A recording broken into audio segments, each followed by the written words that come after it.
This tape is an introduction to the Mississippian culture, which flourished about 800 to 1500 AD.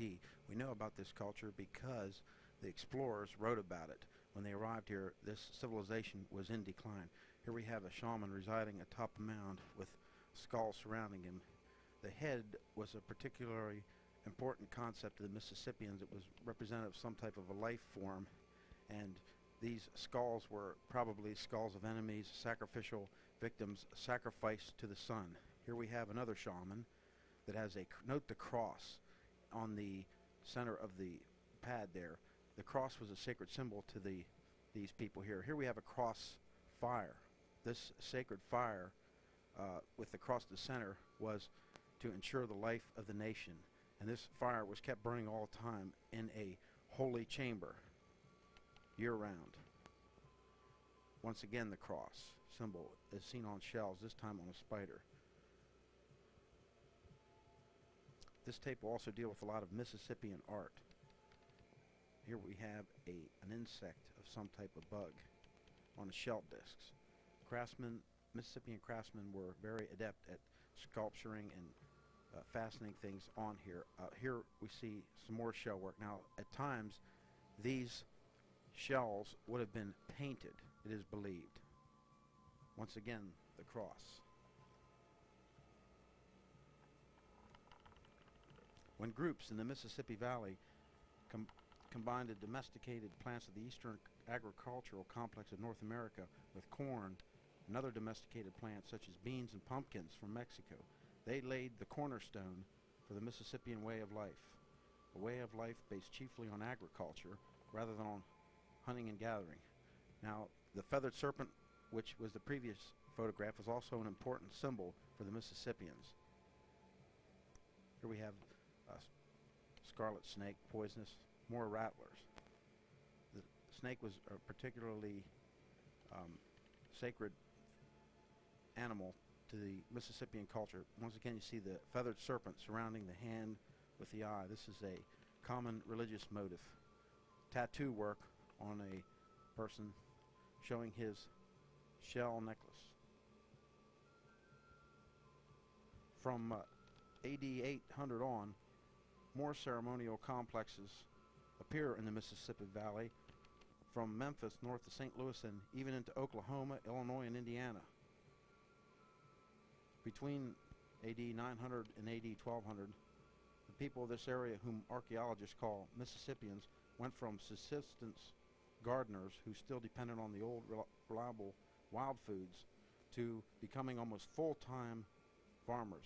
During this era, the population explosion increased from tens of thousands to probably over 100,000. Here are also Mississippian symbols. They seem to be more into birds. As you can see from the previous photographs, they worshipped these sacred, like eagles, owls, blue jays, and they are noted for the headdresses.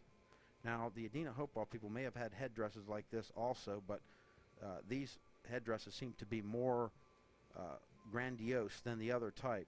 Whether that's because they made more grandiose type headdresses or that none of the headdresses from the other culture survived, don't know for sure. Here's a sacred shell. This was considered a way of communicating, a way of status and power.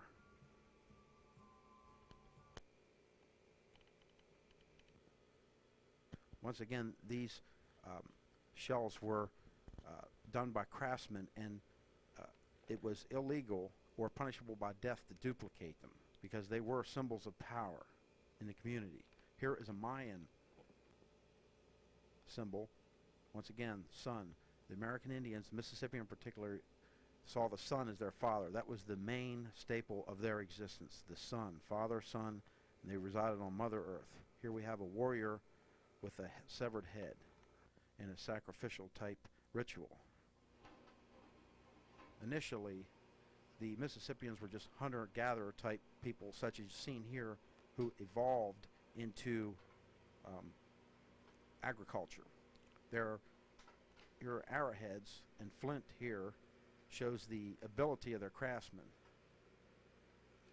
The Mississippians, they used stone axes and fire to clear fields, diminishing the stands of nut trees in favor of cornfields, and they used stone hoes to till their crops. In their villages, they dug large storage pits where all corn and other grains grown by the community was kept from season to season. Seed corn was stored in special clay jars fitted with stoppers. Now here we have the picture showing the burst of the corn. Here is a god devoted to the corn. Now these previous pictures are Aztec and Mayan pictures, but this shows how the corn probably spread from these Mesoamerican areas and went into the Mississippian villages, giving rise to the Mississippian civilization. Once again, a corn god, Aztec. Corn was a particularly sacred thing to these Indians. It was a staple of life, as it is today, seen in this photograph here. Corn took on more than the role of just another food staple and was probably worshipped by itself with a distinct ceremonial hierarchy devoted solely to its proliferation. Many American Indians today also hoard the corn in particular reverence, and this indicates a link from the Mississippians to the present-day Native Americans. Here is a rattle from an Aztec worship service. The Aztec also practiced human sacrifice, as did the Mississippians. So there is another link between the Aztec culture and the from Mexico and the Mississippian culture. Jaguar pelts. Here was a sacrificial god, the flayed god, whose skin was supposed to be turned inside out. This was a particularly gruesome type representation. This is Aztec in origin, but once again, it shows similarities to a lot of the Mississippian type art. A great shaman here.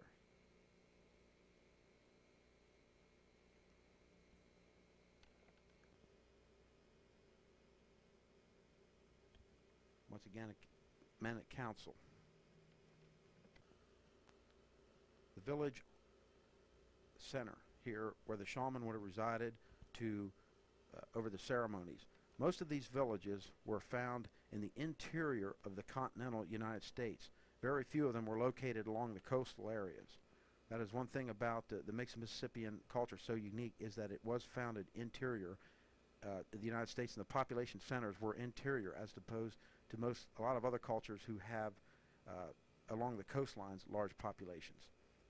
The labor was probably voluntary and directed by the warrior chief priest type society. Here we have an internal village. This village was the ceremonial center.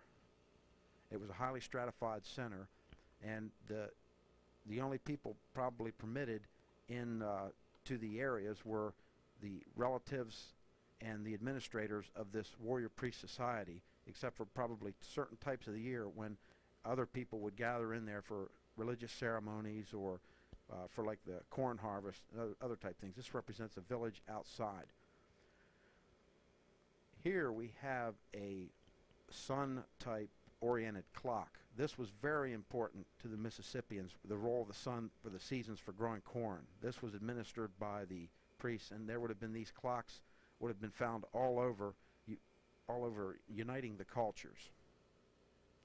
Once again, these Mississippian cultures were probably loosely confederated and a lot of voluntary, with most of the power residing locally in the chiefs, and with some cultural identities to other outlying areas. Also, Mississippian culture was not one homogeneous thing. There were different types of cultures with different types of mound buildings, and some of the Mississippian cultures didn't even build mounds, but had like an open plaza. However, most of the villages are covered with large fortress-like structures on the outside, meaning that these were made for defense, or a place where people could flee to in time of crisis, or sometimes they were also loaded strategically on rivers and streams where there was access to canoes or water, and also could serve as a defense barrier. Here we have a woman with corn, a corn storage. I stress again, this corn storage allowed them to have good food supplies throughout the year. House building activity here. At archaeological sites devoted to study of Mississippians, a large number of skeletons are missing teeth. This is probably due to the high sugar corn content. Average age of these people appears to be about 35, with a high level of infant mortality. In some cases, however, there are skeletons who have found to be about 70. Beans, which the Mississippians had also in great quantities, are an important complement to corn because it contains proteins lacking in the corn. Once again, a shaman who would have resided over all this ceremonial complex. Notice the sun disk on his center of his chest. The sun was the center of all. Now here we have a Mississippian chief at the time of the arrival of the Europeans. Now we're ready to explore some Mississippian jewelry, pottery, etc. Once again, note the body tattoos, the beadwork. This is indicative of a very sophisticated culture. The sacred shells, ceremonial axe there, probably not used for any practical purpose, probably ceremonial strictly. Although they did use axes to clear trees and things. Once again, the sacred staff there, that would have been used by a shaman.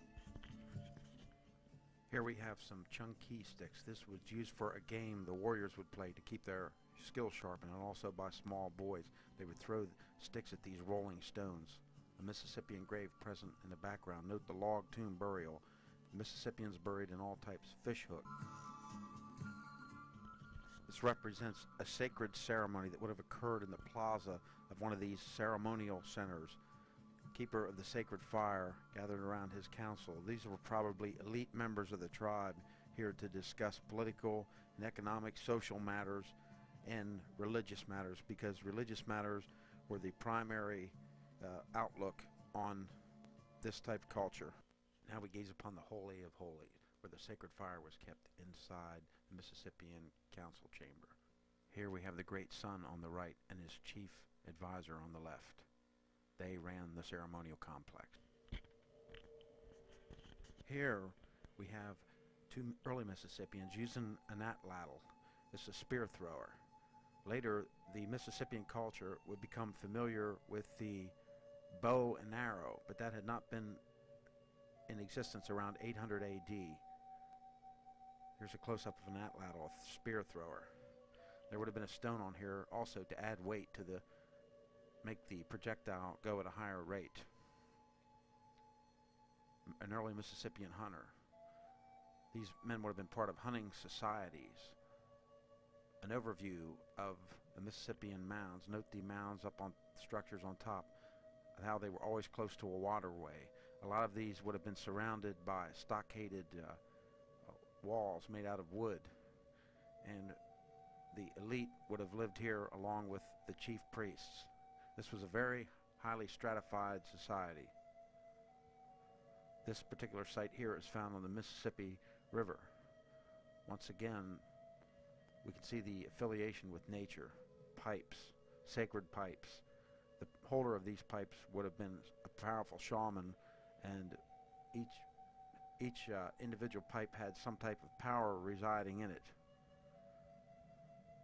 These were not just pipes to smoke tobacco out of as we see them today. The bound captive, skilled stone sculpture. Once again, the Mississippians were a warlike type people.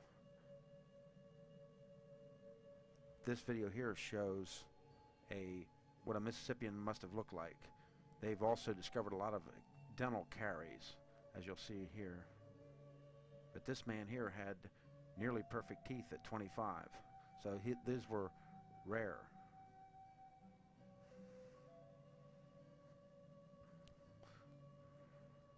This is the original sun disk that was found, the famous feathered serpent disc that was found on the Mississippi River. It was found in the state of Mississippi along a site. Note the sacred pipe and the feathers, the way that everything was ornamented heavily.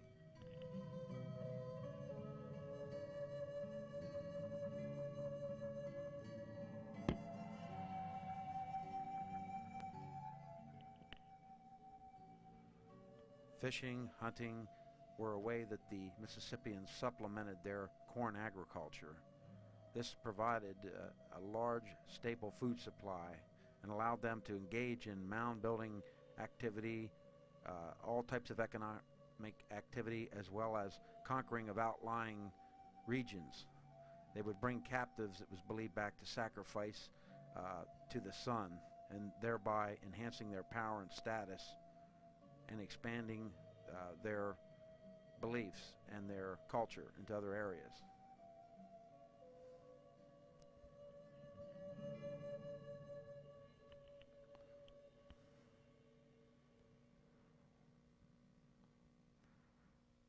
We see here the wildfowl that would have existed along the Mississippi River, and that the Mississippians would have hunted with stone cords and things like that. Very dependent on furs.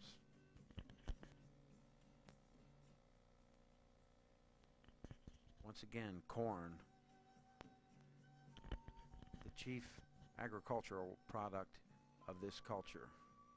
Flint here and other types of rock that they used, very adept at manufacturing spear points, knives, tools for working leather, scrapers, working bone, fish needles. They also had the drill. Here we have a Mississippian Indian, what he must have looked like at this probably would have been your average Indian, you know, day-to-day life, not during a ceremonial where they would have been dressed up. Although that was usually the chief priests and things were usually the ones that had the real elaborate headdresses. But some of the other Indians probably believed had, see pottery here, note the swirls. A very unique culture with their very own characteristics. The jaguar here. Here we have showing the riverway that was surrounding one of these things. It was used as a boat conveyance here to get to the Mississippi River, and has also provided natural defense. Here we have some ball game sticks. This was a sacred game among the Mississippians, later spread to other tribes. They would throw a deer skin ball around, and it was a way of proving your warrior status. They would challenge other tribes to it. It was apparently a major sport that they engaged in. They took it very seriously because it was a form of war, and it's very similar to like the game of high ally, which was played by the South Americans in their ball courts. In this picture here we have the arrival of the Europeans, showing how the Mississippian culture was still flourishing when the Europeans arrived, although it was probably in decline at that time. They had blow darts, these blow guns. Again, the sacred, this here is a duck's head. Here we have an alligator, showing how the far up the Mississippi the alligator may have been predominant. Human head effigy. An overview of a plaza and the place where the great sun resided on top of here. These would have been surrounded by floodplain agriculture, vast fields of corn and other types of grains and foods that they would have been eating. Also, there probably would have been some ponds around there that may previously have been borrow pits that they would have filled up with fish for another easy source of food. This shows Indian arrow points that would have been fastened on this type of stick. The bow and arrow came in probably around 1400. How it got in, they're not really sure. They think may have come in from South America, or may have even come in from the coast.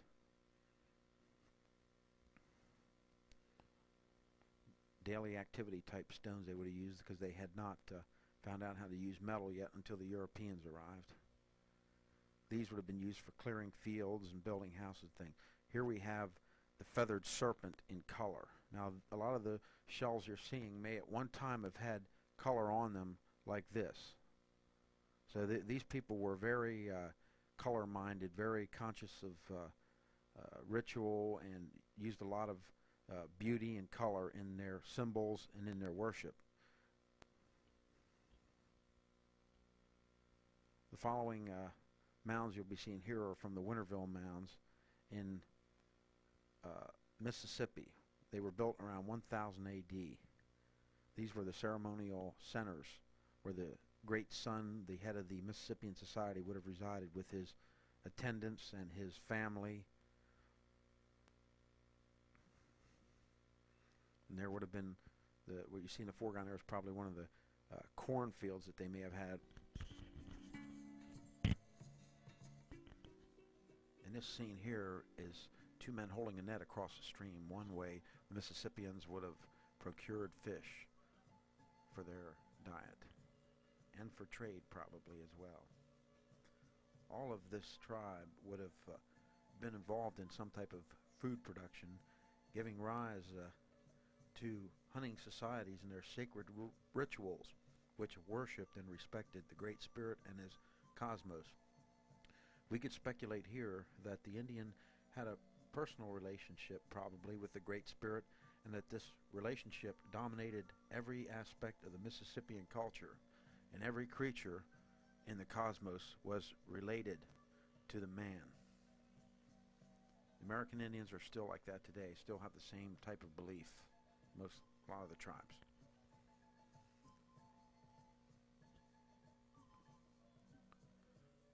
Here we have a young man fishing with a spear in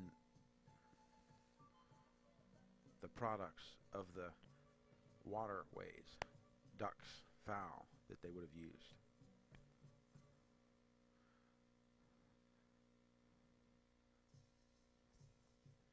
The snapping turtle, eaten as well as used for its shell, was used as a cup or saucer. Here we have the skull and crossbones. This was also a prominent symbol in Mississippian culture. They were a very warlike people, symbol of death, the bird, and they seemed to be infatuated with certain symbols and rituals associated with death and captivity of enemies. The eagle, a bird of prey. So nearly all Mississippian towns were heavily fortified for constant warfare between the tribes and the towns. Was what is called the dark side of Mississippian culture. A member of the DeSoto expedition in 1530 described the town of Caskie, a town in Mississippi, which was a Mississippian village. Note, we have here the different eagles and headdresses associated with birds, birds symbolizing death. The town, according to one of DeSoto's writers, said, "This town was a very good one, thoroughly well stocked, well stockaded, and the walls were furnished with towers and a ditch round about. At the distance of half a league to a league, roughly 1.5 to 3 miles, were large towns, all of them surrounded by stockades."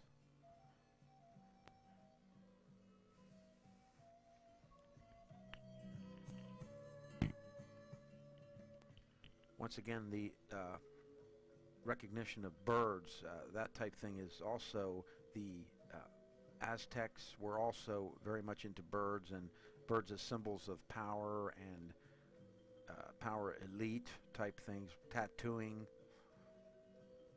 Here we see the Mesoamerican influence that on the Mississippian culture. Beat copper here with the bird's eyes in them. They believe that a lot of these what looks to be as hieroglyphics would be, they're not just symbols, they are symbols, but they're a language as well that would have been very readable to the American Indian of the Mississippian culture. Once again, the eagle, the sacred symbol, eagle warrior. These are the types of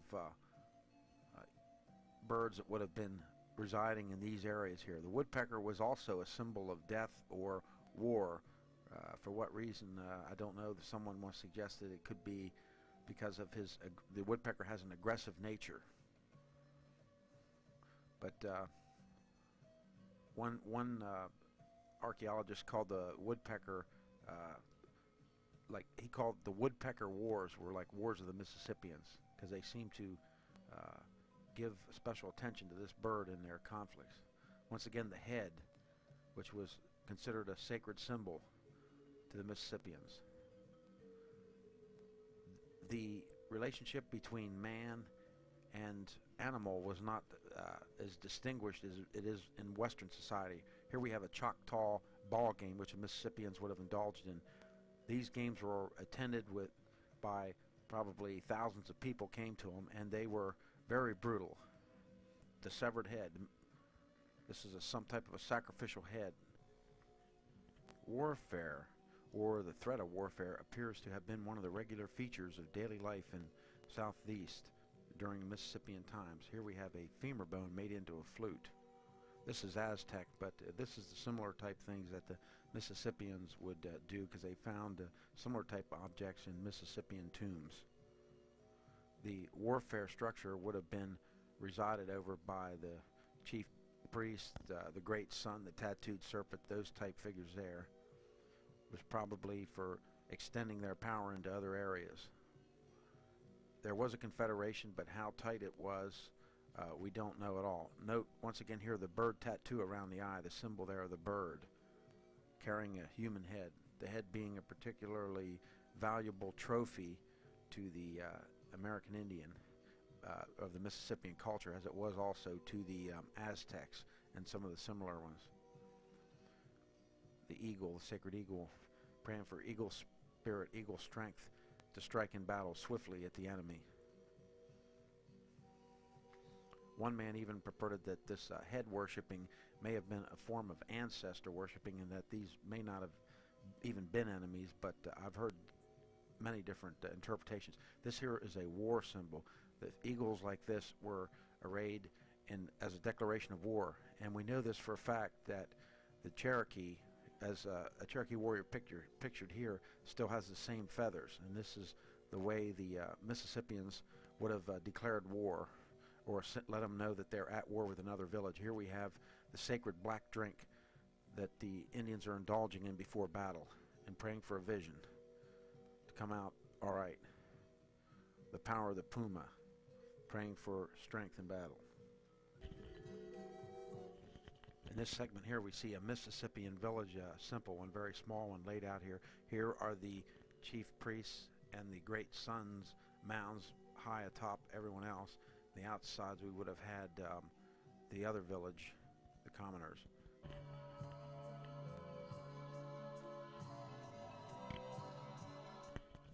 This is a type of house that the Mississippians would have lived in, although some of them may have been made out of mud more than some of the straw there, but this is representative of the type house they would have lived in. There's the fire pit in the center of the house. These large flat-top mounds were constructed in these towns to serve as the platforms of the major civic centers and the temple shrines and residences of the elite. These mounds were laid out to carefully calculated specifications determined by sacred precepts known by the collective term of geomancy. They're also laid out according to astrology and astronomy also. The Mississippians, it was believed, due to their agriculture, were very aware of the heavens and the positions of the stars and everything, because it involved planning seasons. They may have even had some type of accurate calendar, but they know for a fact that they did have a way of telling time by tracing the shadow of the earth at different times of the year. Here are the platforms of the tattooed serpent and the great sun being the title of a Mississippian chieftain. He was called the sun because the Mississippians were basically sun worshippers who, and as a matter of fact, they weren't sun worshippers, they believed they were actually a part of the sun, probably. And here we have a plaza here. Once again, the American Indians so tied into nature, not apart from it at all, but one with it. Here we We have the creek that they would have used to navigate and fish in, probably would have given them access to other areas. The Mississippian system was linked by the rivers, the internal rivers of the continent.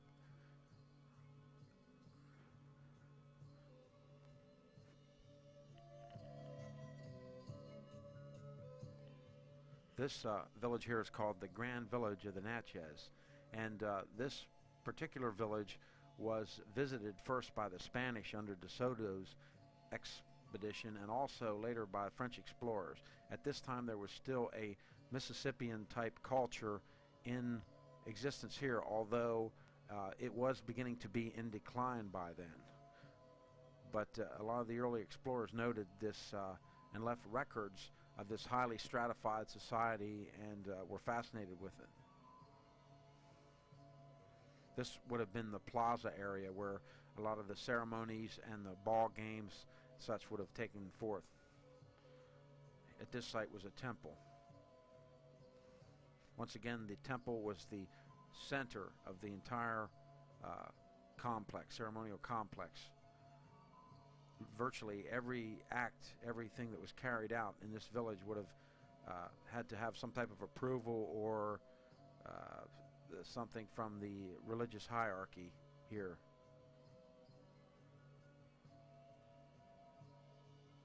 There are some theories that this may have been not quite as tightly organized as what we might believe they are, and they may have been more. There may have been a lot more loose type government, but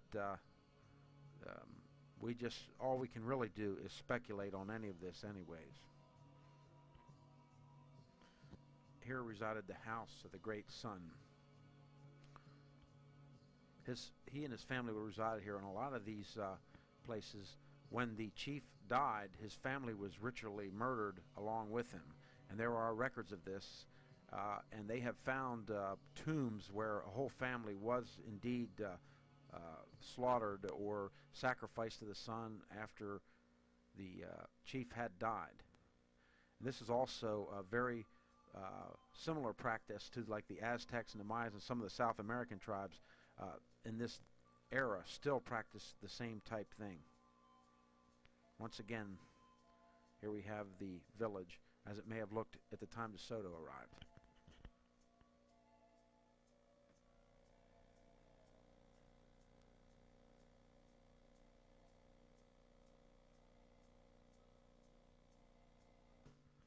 Some of the more western manifestations of Mississippian culture were sort of adornment of these type creatures, armadillos, which were characteristic of that area, crocodiles, and alligators.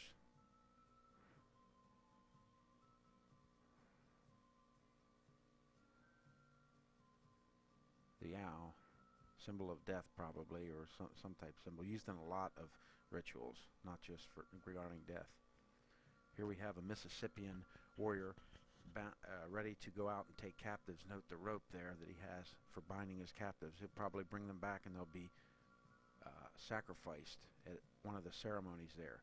Once again, these cultures are very similar to a lot of the Aztec, Maya, Inca type cultures that we've known about. Very similar and showing a definite relationship to those. Definitely American Indian type. The head, the human scalp there. It was believed the Indians may have been scalping before the white man. Some believe after. There are arguments on both sides. Here we have a village about to be captured by the Mississippians. These people here have settled without authorization of the Mississippian hierarchy. And this man here stands guard over the village, as he knows they could be attacked at any time. Daily activities going on and on, but the Mississippian chieftains have already decided to destroy this village.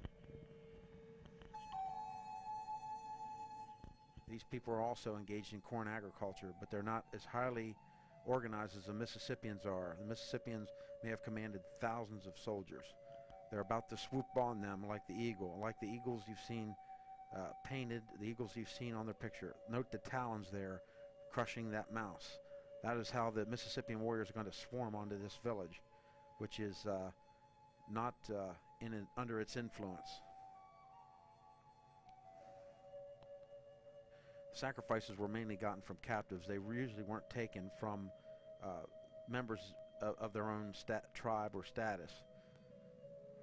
There may have been some exceptions, however. Here we have a Mississippian warrior with a head. The head of the captive, a most prized possession. The bound captive. This is a ceremonial pipe.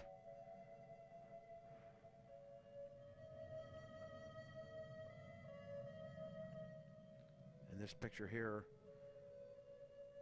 a Mississippian warrior, this is also a pipe, throttles or decapitates a bound captive.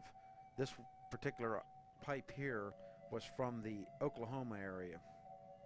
Sacred tobacco, which would have been smoked by the Mississippians as well as all the Indians, a very sacred herb.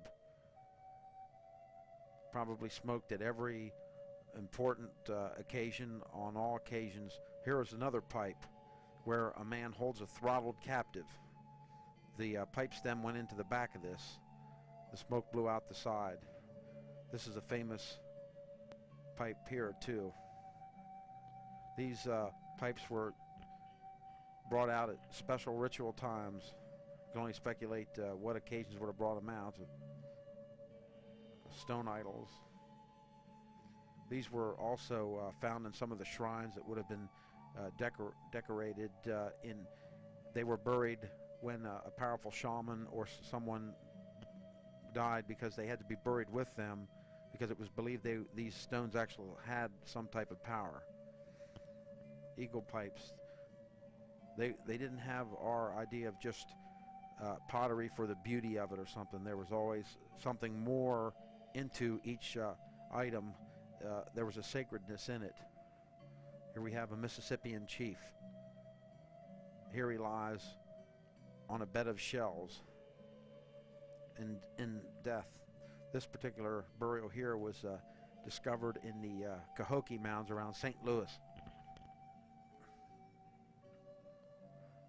Mississippian graves here found like a mother and child type thing. They found mass graves. They've often even found graves of sacrifice victims in some of them. Burial plot, note the hands on there and the femur bones. Here we have a Mississippian burial that was recovered, a Mississippian cemetery. They noted they had a high level of infant mortality. And your average Mississippian was probably somewhere around 35, although some of them lived as long as 65, 70. Here is a Fort Ancient burial. The Fort Ancient culture was considered to be some kind of offshoot of Mississippian, because they had the same corn agriculture, but their burials were stone-lined tombs like this, which sort of makes them unique. Here we have Dragging Canoe, a Cherokee chieftain who would have been a descendant of the Mississippians. Here we have a Mississippian village showing all the activities. This particular village was found around eastern Texas, what is called Catawin, and it was indicative of the late Mississippian period. Note the type of housings here made out of thatch. Some would have been used mud in other locations. This ceremonial center here was located near a major trade route. All these areas, all these ceremonial complexes were on important waterways and ceremonial centers. Note the ball rolling there. That's a Chunky thing. They're throwing spears at it, trying to hit it. That trained young boys to be warriors. Bringing in dirt for mound building activity, showing the platform mounds there and the plaza.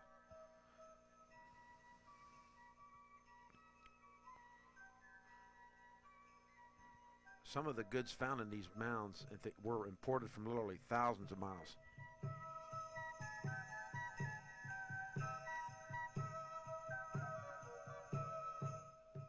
A shell necklace probably would have worn by some high status individual. There is another Chunky roll there that they rolled those and threw arrows or shot darts at them.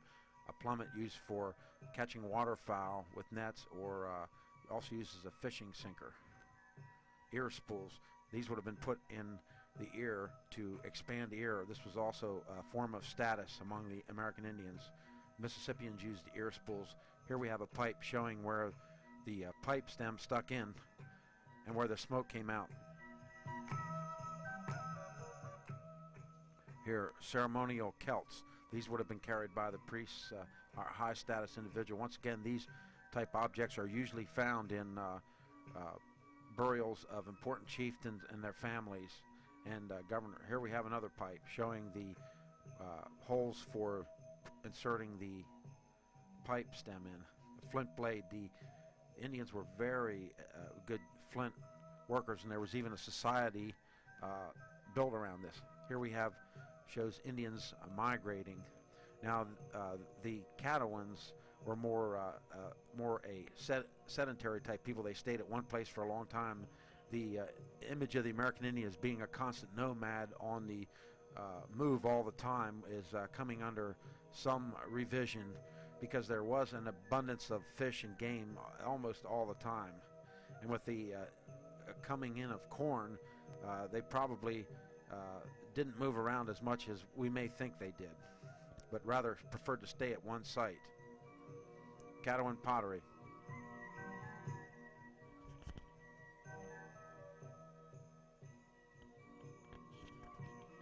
This shows the type of pottery that would have been manufactured and traded at this important ceremonial center in eastern Texas.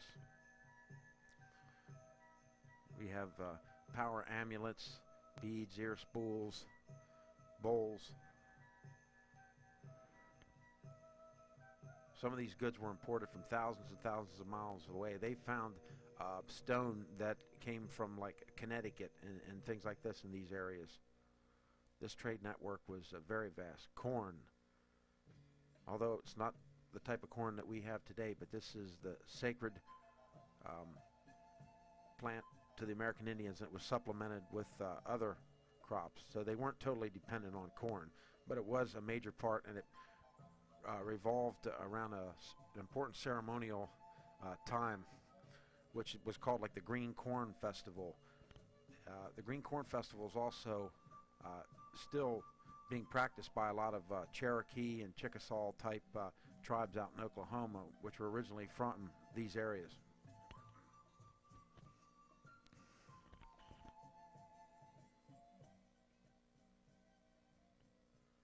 Once again, the Caddoan pottery, red, noted for it's very red because of the clays around there. A lot of these pieces of pottery, most of them were found in elaborate burials.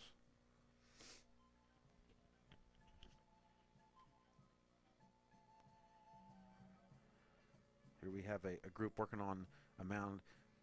This labor, said, was voluntary, probably was not coerced at all, because by honoring your chief and your priests, you were honoring yourself, and they were probably built in stages over hundreds of years, because they found, and some of them they found different burials, and then the mound was gone over the top, and then another structure was put on top, then that one would have been burned down, and then another mound was built on top of that. So these represent sometimes hundreds and hundreds of years of occupancy at these sites, which shoots another hole that these people were just nomads moving around. Why this civilization declined is not really known. The best theory probably is that it moved into another phase, and also during this time these tribes would have been coming in contact with the white people, European settlers, and new technologies, metals and things like that.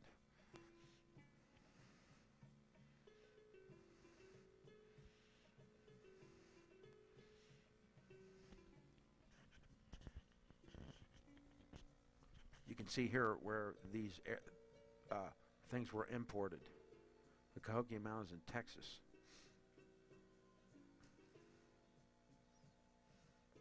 I've taken this opportunity here to show you a lot of artifacts. I know this may seem boring looking at these artifacts, but when you actually think about the work and the distances that these people traveled to get these items and to shape them and things into usable items, is it's incredible. Here, the sacred shells. Once again, I talked about the sacred shell. There was some kind of authority symbol here involved in that, and they found these sacred shells shaped, and There was even one place I went to said that they could tell if the shell had been counterfeited. Like it was supposed to have been done by a special craftsman or a guild, and they could tell if a particular shell wasn't crafted at the right place, and if it wasn't, the person carrying that shell as a symbol of authority could be subjected to death.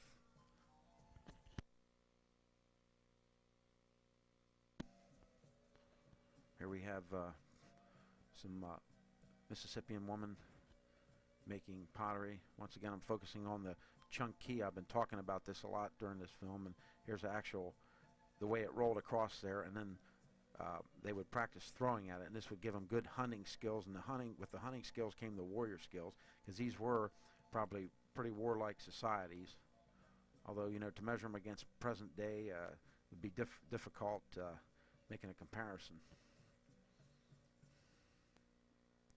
Routines of daily life here, the drama.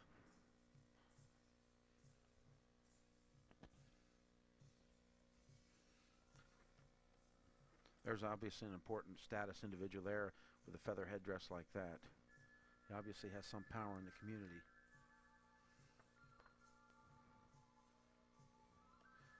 Once again, the famous beehive houses. Now this is an external view of the Catalan mounds. Outside here, showing the mounds in relation. They're usually about 30 feet high. They have found successive layers of mound activity of construction of mounds. Here I have a person there walking up to give you an idea of the size of these mounds. These large flat-top mounds were constructed in these towns to serve as platforms of the major civic structures and temple shrines and residences of the elite. Some of them even had a ditch going around as like a moat or some type of defense work.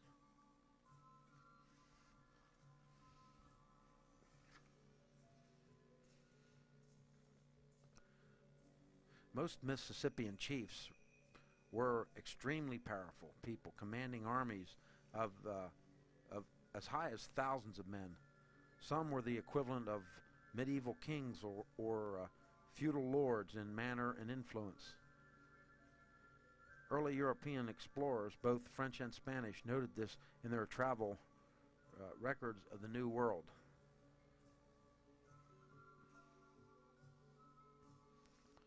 Ultimately, what caused the decline of the Mississippian culture is really not known. Some say any number of factors, but the most prevalent is probably just a change of phase, as I've repeated in this tape more than once, I know, and it seems to simplify everything, but it's probably the best explanation I can come up with. Now here is a famous beehive house that they would have used, the Catalans would have. It's very oblong looking, and this one's particularly sagging. They said these things might have lasted, you know, about 10, 15 years, and then they would have had to rebuild them.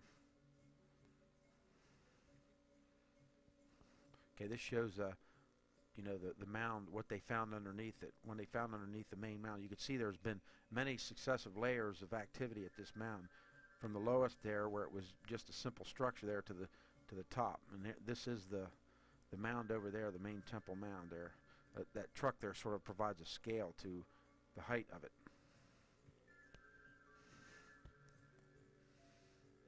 And this will conclude the Mississippian tape. Once again, it's just an introductory thing. It's not a end-all, say-all type thing. The issues are still open. All issues are still open for debate, because the jury is not yet in on this culture, and we're just beginning to scratch the surface of what we know about it. We'll leave this tape now showing you the corn mothers, the women that would have been responsible for the agriculture and would have had probably the most important role in keeping the tribe going, pounding the corn.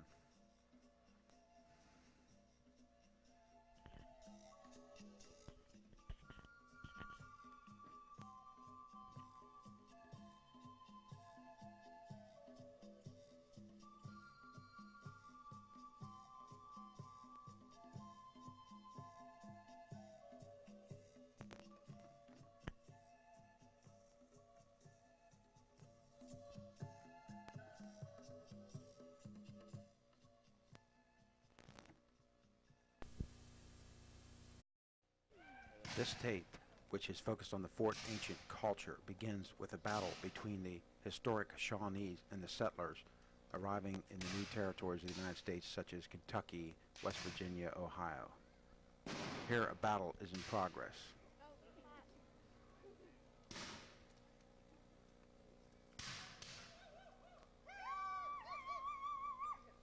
This battle is reenacted every year in Kentucky. It's the Battle of Blue Licks, and it's a celebration of our historic heritage and honoring the brave on both sides, Indian as well as American. This tape will attempt to explain who the Fort Ancient people are, whether they are related more to the Shawnee, the Cherokee, or whether they are a mixture of all peoples, which is what this author contends, that the Shawnee, the Cherokee, and all of them were mixed in with the Fort Ancient culture. It wasn't one monolithic culture. It was more a trading-oriented establishment of different cultures.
This is a good example of the type of fighting the Fort Ancient Indians would have been used to, fighting tree to tree, guerrilla warfare style, rather than stand-up formations the way the Europeans fought.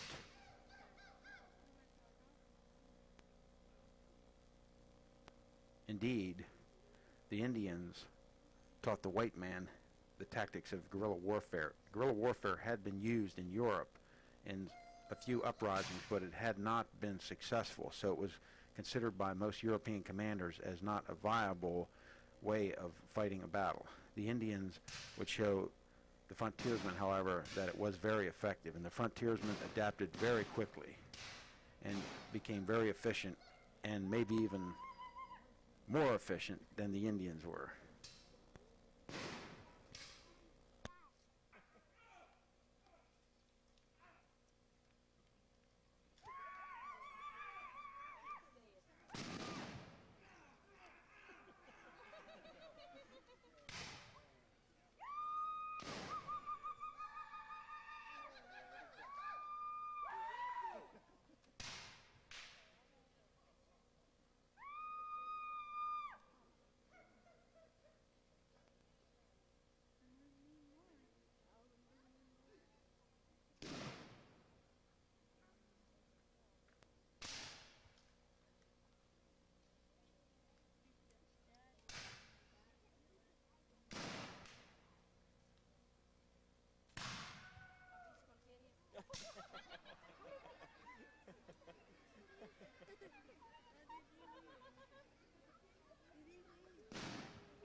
There's laughter in the background of this tape here as people watch this, but at the time these battles occurred, these were anything but funny.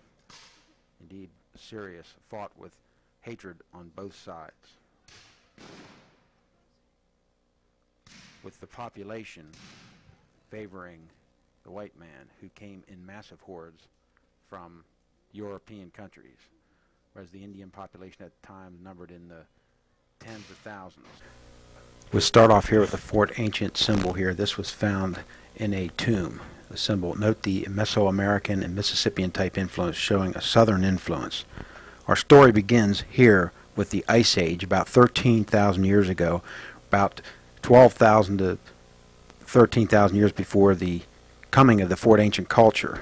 The nomadic peoples of the Asia settled this continent here by coming across on the frozen Bering Strait. These are types of arrowheads that the archaic hunters following the caribou and the mammoth would have fashioned.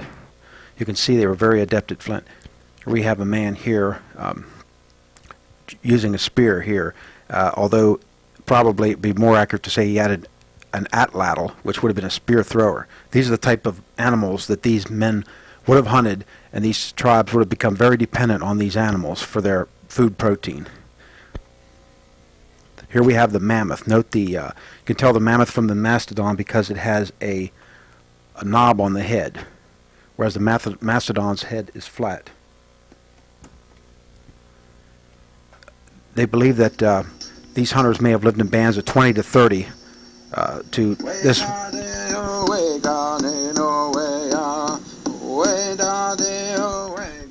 Mammoth hunting required the skills of many people. It was not followed by one or two hunters. This is the American mastodon here. Note the flattened head. The tusks, this is another type of mastodon here. There were different species of mastodon. The tusks were used for snow removal. When the animal would push the snow away to get at the grass, the mastodon preferred to live in the areas of the prairie along the woodlands, whereas they believed the mammoth was more oriented to live in the woodlands. This is an ancient Indian song in the background here, celebrating a kill of a buffalo, but it could be probably the same type they used to celebrate the mastodon. Here we have the saber-toothed tiger, and note the tusks on there. That was for breaking the hides of the mastodons and mammoths. Artist conceptions of this tiger.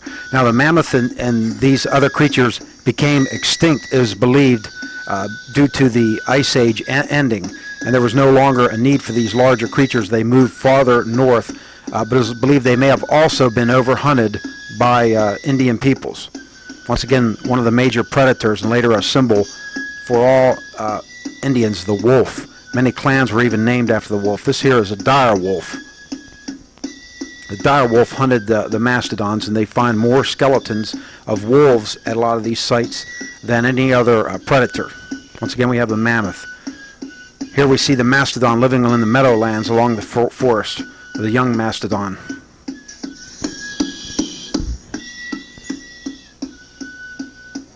The skeleton here of a mastodon.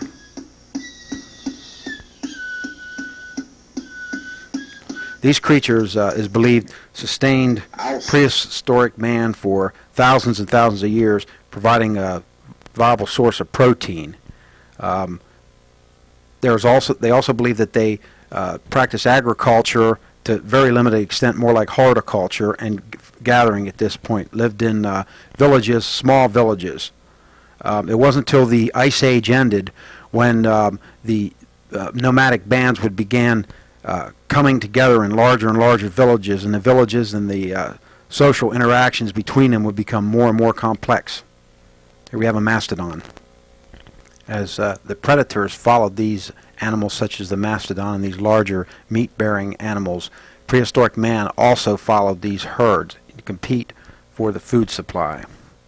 Very early their hunting societies evolved into very complex social organizations, and high status was given to hunters and warriors, because at this time it was important to defend one's territory as well, to protect the game in one's area.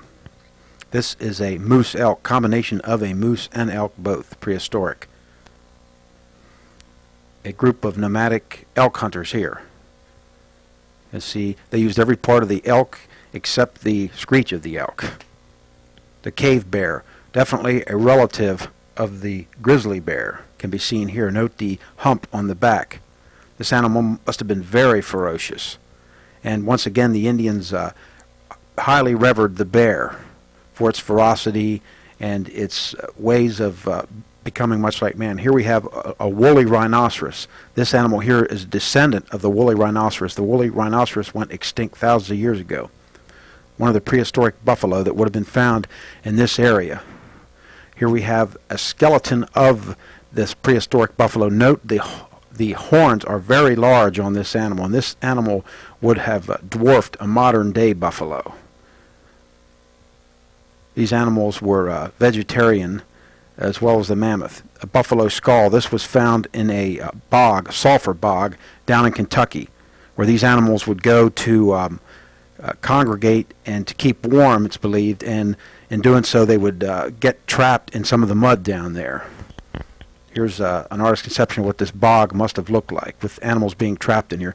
Today, this is what the bog looks like. You can note the watercolor, the sulfur, but they have shrunk somewhat today.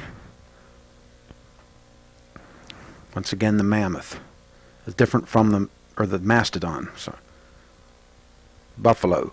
This is the giant ground sloth, called the Jefferson sloth, because Thomas Jefferson was one of the first people to discover its bones lying at the Big Bone Lick in Kentucky. Jefferson was the second or third president of the United States. So this sloth was named after him for his discovery of it. It was very large. Here we have the prehistoric beaver. Now these beaver had more in characteristic than the muskrat than the beaver of today, and they were twice the size of a regular beaver. Once again here, mastodon teeth, showing a difference between the mammoth teeth and mastodon teeth. We'll show you some mammoth teeth here in a second. Here are some more. These are mammoth teeth. Now note the difference between the two. There are some theories that these were two completely different species and could not have even procreated among each other, although they both appear to be from the elephant family. Once again, the mammoth. Note the knob on the head. That's how you can always tell a mammoth from prehistoric mastodon bones here that had calcified. These were found in the Ohio River in what would be the Fort Ancient Indian Territory. Although almost all of these creatures we've shown you have been extinct for 10,000 years before the Fort Ancient culture existed in the Ohio Valley, the buffalo, it is believed, still probably was in existence, although its numbers were greatly diminished in this area. Today, we see efforts in various parts of the country to bring buffalo back, which were almost extinct at one time. This particular herd here is found down in Kentucky, still grazing in an old area of the Fort Ancient culture, which we'll be explaining more about as this tape goes along. Although the mastodon and the mammoth are extinct, have been for tens of thousands of years, the African and Indian elephant still survive here. These gentle creatures were worshipped by prehistoric men such as the Indians because of their animals' gentle nature and man's dependency on these creatures. I'm sure the mammoth hunters of yesterday would be glad to know that relatives of the mammoth and mastodon still survive. These elephants here are at the Cincinnati Zoo. Now all of our elephants having her picture taken so much that she's got her own favorite pose for taking pictures. This is what we call the elephant stretch salute. The back leg down and a nice little bow. No bow today? Well, good job anyway, Jati. Excuse me, Jati. Before the advent of agriculture, when most of these Indian societies were just hunting and gathering type, these animals such as the mammoth and the sloth and these other such creatures were worshipped by these people because they sustained their life. Every part of their existence relied on these animals. Literally, they used every part of the animal. Later, pig farmers would say they use every part of the pig except the oink. And I'm sure the prehistoric hunters used every part of these animals. No part was wasted.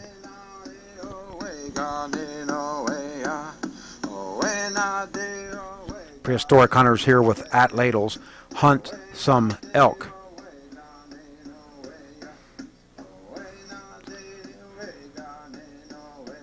Many of the clans of these Indian tribes were even named after many of these animals.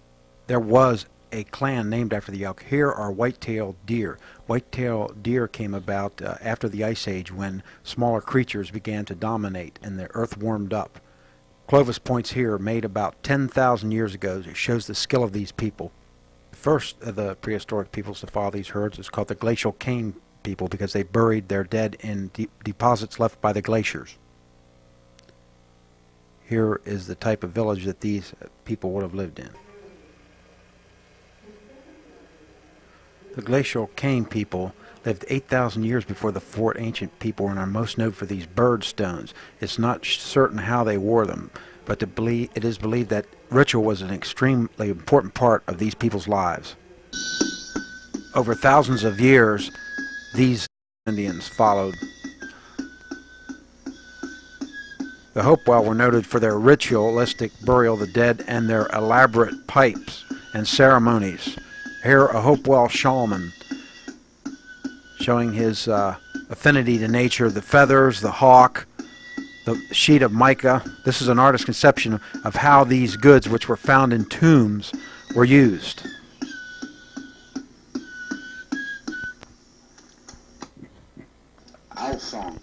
Here we have a Hopewell log tomb burial. Note the shell there. The shell there on the left is considered a high status. Here is a bundle burial. Now the Hopewell buried the commoners in these type graves. The elaborate rituals were more for the high status individuals. Here we have Fort Hill. This is believed to be a ceremonial center, although at one time it was believed to be a fort, prehistoric fort for the Indians to flee to. This shows the inside of Fort Hill. Note its affinity with the woodland culture. Man was entirely dependent on the woodlands. Everything he got was from the trees and the animals and the rivers. Hopewell shaman here. This is the serpent made out of a sheet of mica by Hopewell craftsmen. The Birdman, the famous Birdman, which is an Indian symbol dating into prehistoric times. A charnel house here inside the Holy Line at the site mound. This must have been a house of an important individual, because it was found inside of the encircle. The burial of a high Hopewell individual here.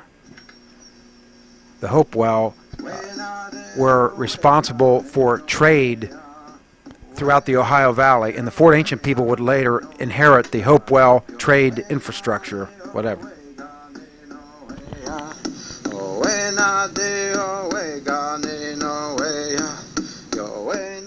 This is the famous Hopewell pipe, the Birdman it's called.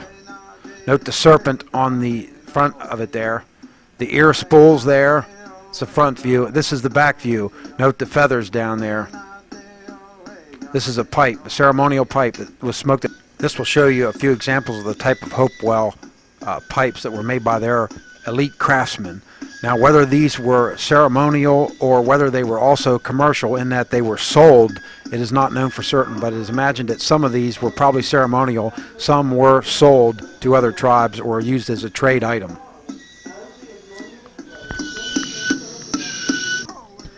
The Hopewell people antedated the Fort Ancient people by probably about 200 or 300 years, and the Fort Ancient people adapted agriculture, which made them different from the Hopewell people. Although the Hopewell people had some agriculture, limited, Fort Ancient, they had a lot of agriculture, a lot more, and also they had the bow and arrow at this time had come into use.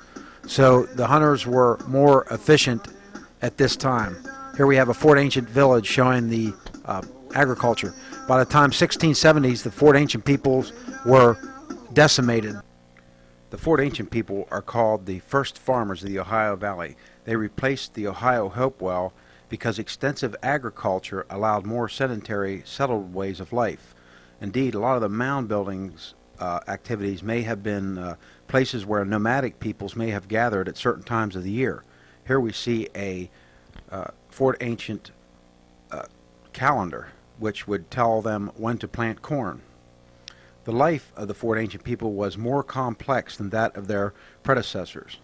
Mound building seems to have stopped altogether in this area around 1100, although it would continue farther west as part of the Mississippian culture.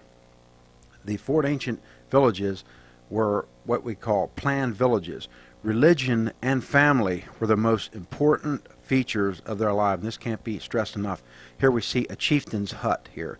Now this is where ceremonies would have been performed, telling them when to plant corn, religious holidays, things like that. Here we see a pipe that was found buried with a Fort Ancient shaman. This must have had some magical powers in this. A bear mask here. We see here on the right the bear bone, and we'll see how it was used by the Fort Ancient shaman. Right here on the left here is the bear shaman. A possible interpretation here, a wolf skull, and we'll see how this was used by the shaman as part of religious ceremonies in Fort Ancient culture as well as other cultures. In the Fort Ancient people, there is evidence that the same site was occupied by previous Indian cultures over hundreds of years. Evidence shows a planned village with regular moving about every 20 years, probably due to depletion of resources. Sites are considered permanent villages, however, occupied the year-round with limited moving. Now, in the previous scene, we saw a turtle rattle of the Fort Ancient people's ceremonial complex. These were probably a chieftainship with power residing in the chief and family. A high status item among the Fort Ancient people were obviously these shells which came from the coast, probably thousands of miles away. Here another high status, it looks like a beaver emblem. Also these flint celts were used by the chieftains in ceremonies. Now these show heavy Mississippian influence. As the mammoth was valuable to the prehistoric peoples, now the deer replaced the mammoth as the primary protein meat source. Here we see hunters hunting with atlatls. Another important invention that came along at this time was the bow and arrow, whereas some of the earlier Indian cultures, such as the Hopewell, had the bow or the atlatl, which was a spear thrower. The Fort Ancient people had bow and arrow, which allowed them to be more efficient hunters. Most Fort Ancient villages were either matriarchal or patriarchal, with the chief was head and his relatives occupying the other lodges. Here we see a holy white deer of the Indians' culture. These things would have been worshipped much like the white buffalo was later worshipped by the Plains Indians. An elk. Also, the deer and the elk were the primary meat sources of the Fort Ancient peoples. The elk was this far south, but was diminishing at the time the settlers moved in, European settlers moved in. Here we have deer antler and deer bone necklaces that would have been worn as a charm or whatever. Deer venison being dried out in the meat racks to provide against a harsh winter. And the winters in this area were pretty bad. With about 4 to 5 months, there was literally limited hunting and no agriculture at all. Here a young man practices on his bow and arrow, while here we see these are chunky. This is also Mississippian game, showing Mississippian influence in these villages, which I talked about in an earlier tape. They would shoot arrows and spears at these stones while they rolled. It would improve their hunting skills. Once again, the village with the center there. Evidence of a stockade surrounding the village is certain and was probably defensive and is used as a mean to mark the family's territory. Here we have pottery drying. Pottery was also another important economic activity of the Fort Ancient peoples, with note the head of a duck that they would attach to the pottery. This all, and a bone whistle. This also indicates Mississippian influence once again, although these people were influenced more by other cultures as well. Canoe building here. Now a lot of these dugout canoes were actually lashed together and made as rafts to take goods up and down the river. It's quite an image that we have seen the Indian paddling up and down in a lone canoe, but probably he was very ingenious. It would take 2 men working on one of these logs about 4 days to make it. That's the way they did. They would burn it, and then they would carve it out. Here we see some more canoe building activity.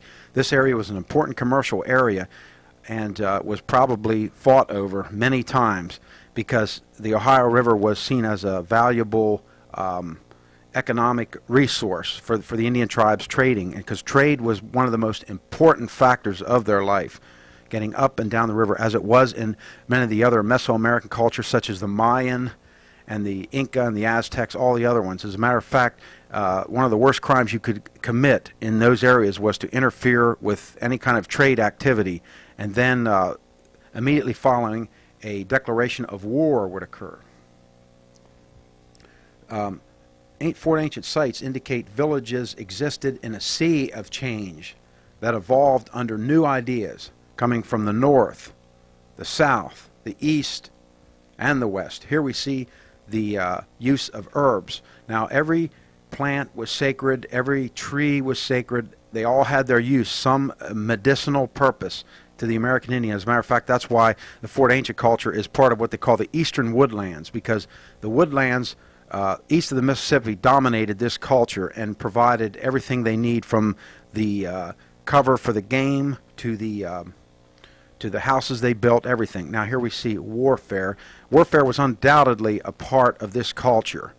The skull on the right was supposedly crushed by a ball club similar to that. There's evidence in a lot of Mississippian villages of a stockade, and like I said earlier, the stockade could have been used to mark off territory, but it also was probably defensive. Here we see a shaman presiding over a healing of a wounded warrior. Here a man performs a war ceremony before about to go into battle.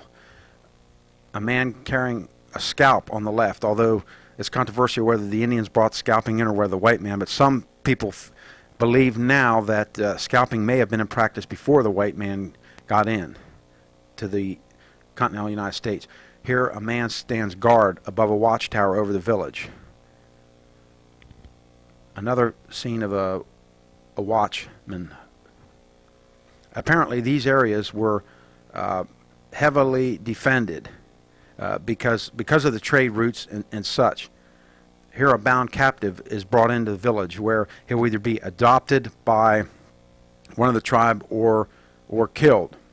In this case, he's being harassed by a woman with a stick who's bringing him in. Men coming back to the village from a war party here, hailing the village. Here we see, this is a Mississippian symbol here, a Mississippian, note the weeping eyes, the triangular thing around the eyes. Now this is a Fort Ancient symbol here that was found in a burial, so this definitely shows a Mississippian, strong Mississippian influence. Here, this is a post believed to be in one of the Fort Ancient lodges. Note the weeping eye. One cannot understand the Fort Ancient culture, however, without being aware of the type of different animals that would have existed in this area at this time. Here we see a puma, the beaver. These areas were, like I mentioned once before, very highly competed over by members of the fur trade. Even before the white man came in, furs were a valuable commodity among the prehistoric Indians as well, and probably were fought over just as much as with the white man, although the white man undoubtedly probably escalated the problem quite a bit with the larger population and the bigger demand for these pelts.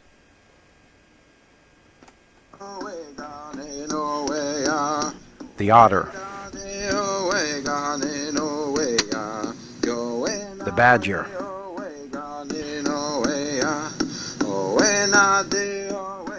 the rabbit.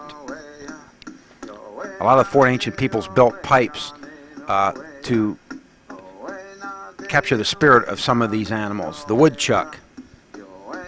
These animals would have been dreamed about, thought about, and even clans, as I mentioned earlier, were named after these different animals. Many different types of cats roamed this area. Presently there are no cats of this type that roam this area, but undoubtedly they did during the Fort Ancient period. Here we see the prairie chicken. The feathers of this bird would have undoubtedly adorned many a headdress. And this bird is still held in high reverence by the American Indian today. The passenger pigeon, now extinct. The turkey. Turkey bones were probably 3% of their diet. The Fort Ancient people, we know that from searching through the refuse pits. Presently, the turkey has had a big comeback in this area because it is protected, whereas it was once extinct in this area. The duck.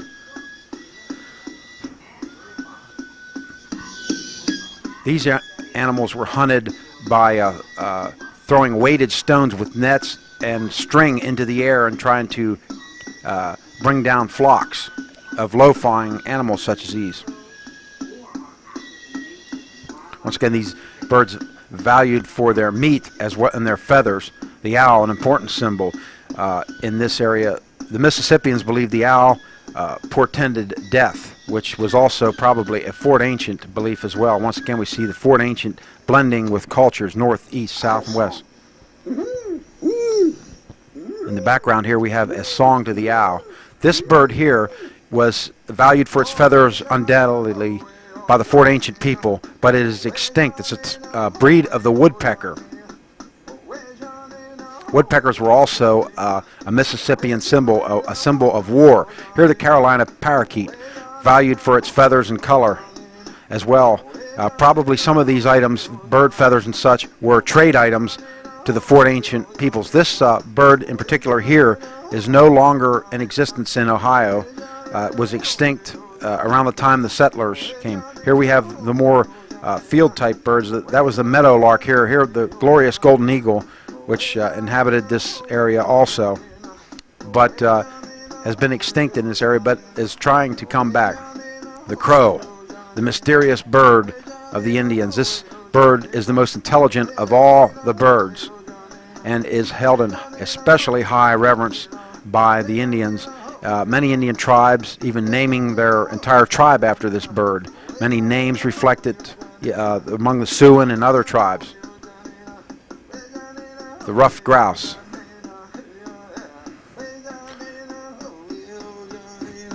The bird signified the flight of the spirit to the higher realms. That's why the birds were held in such reverence. The bluebird. Bird watchers in this area particularly consider it a rare treat if they can find one of these birds around. Indians were also very adept fishermen. This is a type of fish they would have pulled out of the lakes. We see pipes made into the shapes of birds, frogs. Here we have mussel shells. This was undoubtedly an important part of their Fort Ancient diet during certain times of the year. And a lot of these shells were worked, and then wampum was extracted from them.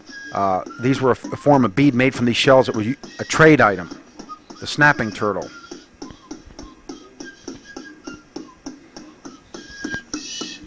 In the background we hear a bone whistle, the shrill sound of a bone whistle made from a fish bone. Undoubtedly a haunting sound. Here, Fort Ancient people pulling large catfish from the river. Now we're seeing some of their Fort Ancient life ways that went on for thousands of years, ways that they adapted from other peoples as well. Drying fish fillets over a fire. Once again, winters were specifically very bad for these people, so they would start putting in their food supply in the early months of the autumn before the real cold weather hit. A fish trap here. Reeds. These reeds were pulled out, and evidence exists that they were capable of weaving. Here, an infant is buried. Infant mortality was high among these people, and it's rare that they lived much past 38 years old. House building activities here. Once again, we know that they probably depleted the forests around the area with all the wood that they consumed, and some of the earlier explorers noted an illness among the Indians, conjunctivitis, which came from all the wood fires. and infected their eyes. Once again, we have a Mississippian pipe here showing the weeping eye motif. These would have been shells would have been worn around a neck of a Fort Ancient man. High status trade items. Here is one. This is a Mississippian motif here. We see the Fort Ancient people's infatuation with the Mississippian culture in a lot of their art and things, and also from other areas as well. There we have the cross.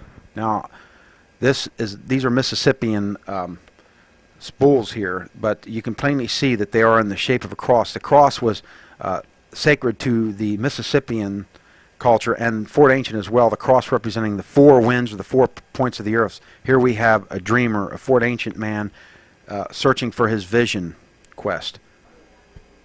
The most important feature of the Fort Ancient culture, however, is their dependence on corn.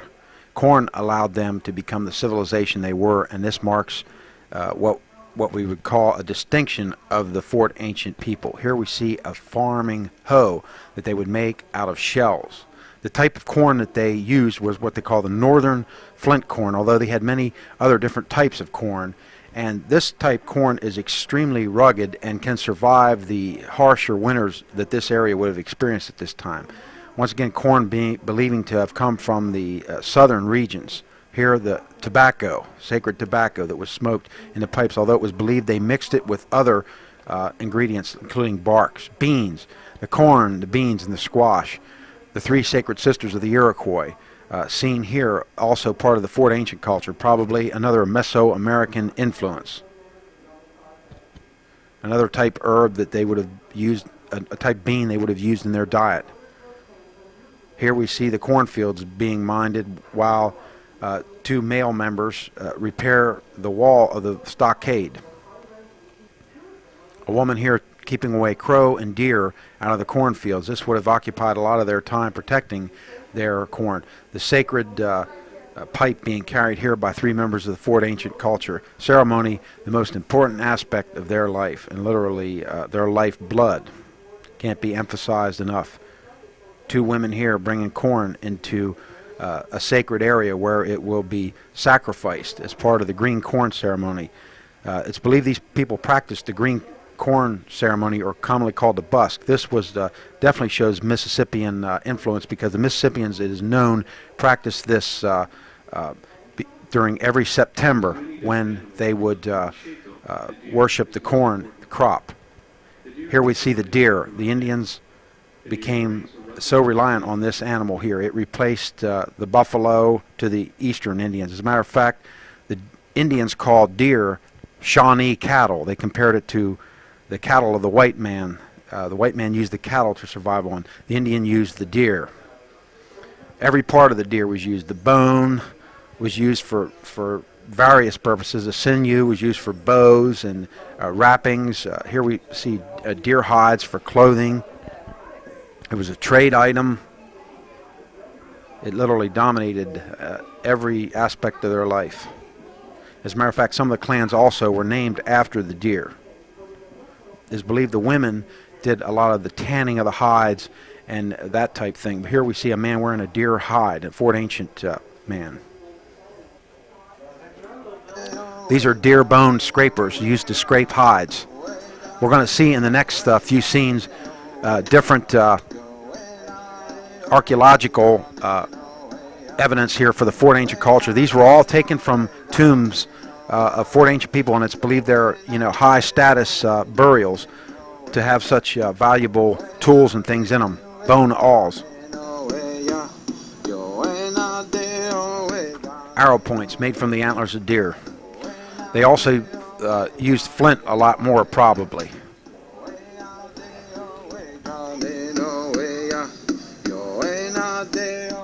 Fish hooks made from deer bone.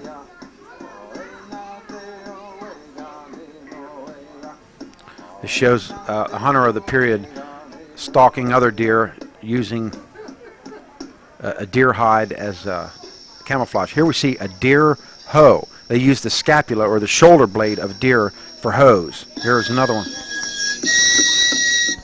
Music in the background coming actually from a bone whistle.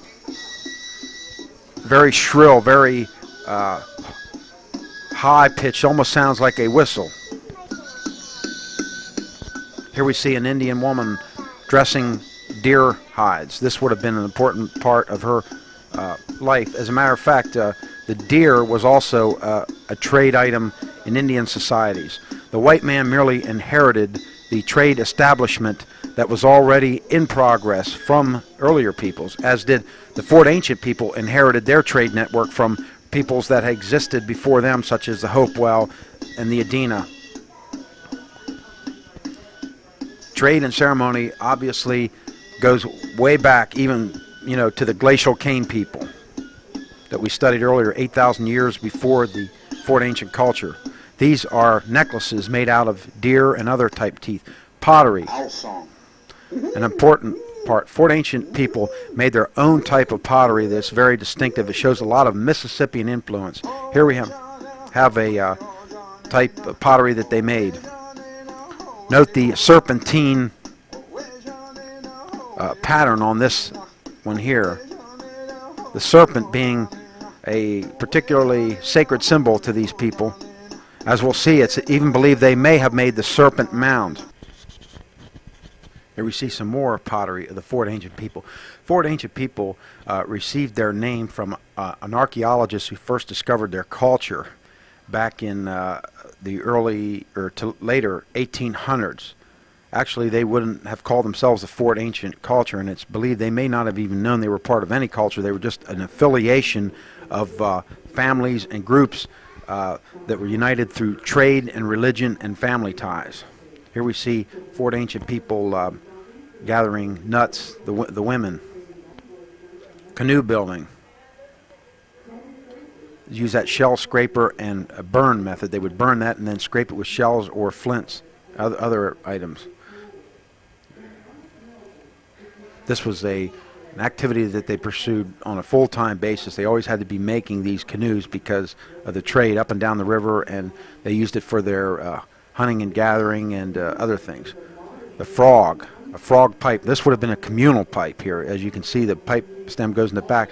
And it being a lot larger than regular pipes was probably a ceremonial pipe. A smaller pipe here. Now these alabaster, undoubtedly, this was a rare item and was probably a high status type pipe. Here we have some more communal pipes. Some of these pipes is believed may have been even trade items up and down the Ohio Valley. Some of them were ceremonial and some of them were personal. It was believed to have some kind of power actually residing in the pipe. Here we see the type hut that would be used probably seasonally by the Fort Ancient peoples when they would move to certain game areas. Once again, a bark house. This is an Adena bark house, but it shows very well how the Fort Ancient house may have been constructed, because bark doesn't survive under the burials very well at all.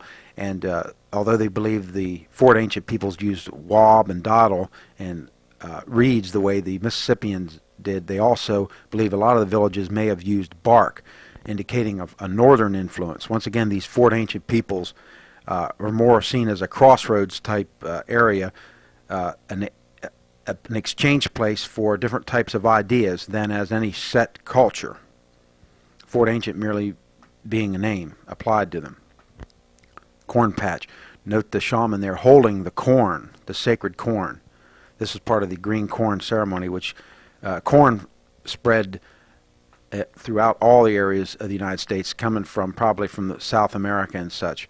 But it was worshipped in the north, the south, east, and west. So we see how it influenced this culture. Once again, note the woven dress there that woman is wearing. They were capable of weaving. A man watches over a corn plot there.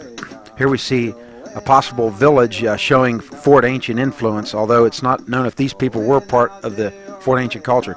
This is a Fort Ancient ceremony here, showing the houses there on the stockaded wall, representing the green corn ceremony, where it was celebrated a successful corn crop, because at this time floods could destroy corn, or a frost, or there were thousands of reasons that the corn crop could not be successful. And if this happened, the village was hurting, and hurting very badly, could even starve, as a matter of fact.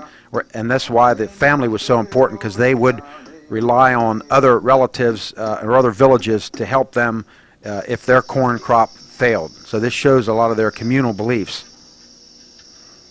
It's again the women participating in the corn harvest here. The men pursuing their hunting, fishing, and war. Shows one of their fishing techniques. There are hundreds and hundreds of fishing techniques that these people employed that we're only beginning to realize now.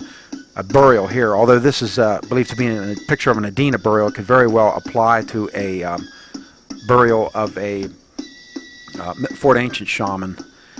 They use different types. This is specifically Fort Ancient here. The lining the tombs with limestone like this.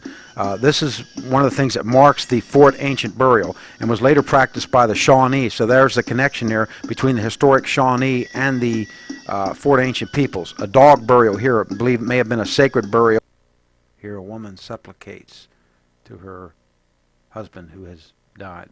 It must be pointed out also that stone burials, or rather burials lined with stone, was also used by the Mississippians. The Fort Ancient people also use this type of burial, which is a more common type burial. It's called the flex position. And many people, including the Glacial Cane people, use this type. This was more for commoners.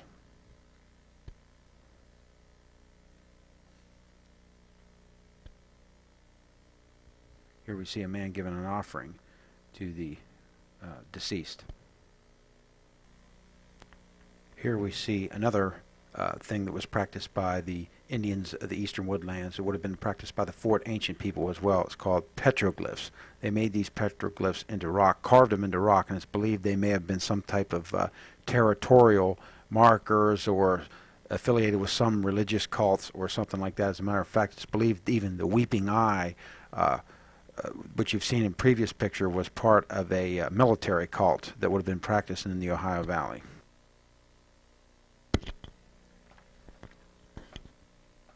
Here we see bone combs. Some items that previously seen as religious items may actually have been toys. Items found in a lot of these tombs indicate commerce with other areas thousands of miles away. Their area would have put them in an important crossroads of trade along the Ohio River and its tributaries. Here we see some Hopewell items. The Fort Ancient people inherited the territory here of the Hopewell culture influence, as you can see here. Whether it was through warfare or assimilation, it's not really known. Here we see a actual canoe that was found along the Ohio River. A dugout canoe.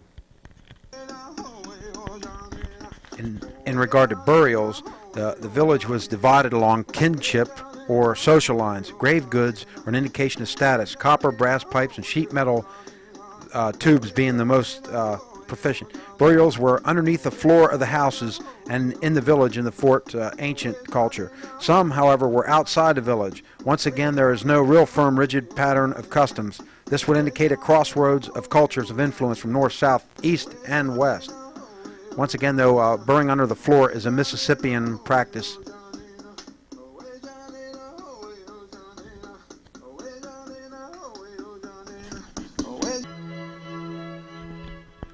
The French were the first European people to make direct contact with the people of the Fort Ancient culture, although trade items of European origin have been found in Fort Ancient villages dating from 1600. These goods probably originated from trade with other Indians of the region. Here we see the French king and queen.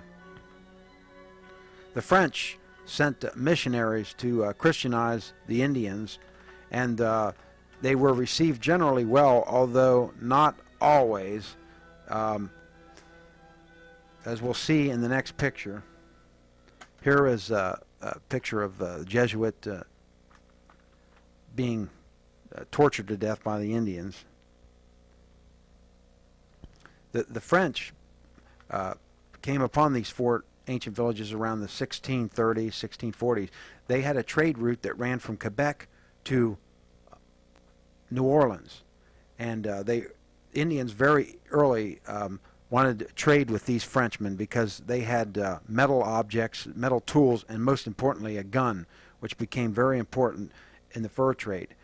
The Iroquois very early tried to muscle in on the territory of these Fort Ancient people. The Iroquois were from New York area, and they wanted to be the middlemen between the French and all the tribes. So warfare existed between the people of the Ohio Valley and the Iroquois very early on, and that's what we were talking about earlier when we noted that some of the missionaries found entire tribes wiped out at this time. The French didn't build forts the way the English would build them. The French more were interested in trading establishments, and they would put a small garrison somewhere with very few stone forts along their trade routes.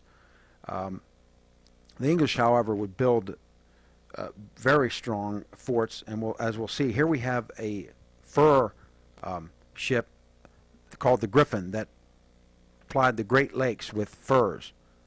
The horse was also an important thing that came into the Ohio Valley, and the Fort Ancient peoples probably grabbed onto this right away because it allowed them mobility, and this, as well as the gun and some other inventions, made changed the Fort Ancient people forever. Here we see a fort of the French design. Note its smallness, and this is the type of fort they preferred along the Ohio River. They didn't really muscle in on the Indians' territory. They just got some land basically to build a fort and protect their garrisons and do some trading. They didn't really come to colonize the Ohio Valley the way the English would later. Here we see a Shawnee Indian fighting alongside a French soldier. This is very early in around 1670s, early 1700s. Later, their Indians' political allegiance would switch back and forth between French Indians and the English, as we'll see. Here we have a fur. Now, the furs of the southern area were not as thick as the ones of the northern area, so the fur trade probably was not as big as it was farther to the north. Now enter the English. The English came to settle all of the land, not merely to maintain their economic interests in the New World, as did the French. Maybe they were more ambitious or more greedy. They were the major competitors of the French in the Ohio Valley and were adept businessmen, undercutting the French on such items as rifles and other trade items, also giving higher prices for furs. In the Ohio Valley, English traders came in contact with descendants of the Fort Ancient peoples, who called themselves Shawnee, Cherokee, Delaware, etc. Here we see a Shawnee Indian who's admiring his new knife he's bought at a lower price from the French, and his new tomahawk as well. Word rapidly spread that the English gave better prices for furs, and also their goods were, at least initially, better, such as rifles and tomahawks and knives. English agents began taking the land from the Fort Ancient peoples by a series of shady land dealings, ones in which whiskey was used in order to rip the Indians off. A lot of these tribal representatives weren't even supposed to have been represented their tribes. In other words, they were not authorized by the tribe to even make any concessions to the English government at all. The peoples of this Ohio Valley had defended these trade routes, which had evolved over thousands and thousands of years, and they were resentful of the English coming in and just taking over, literally overnight.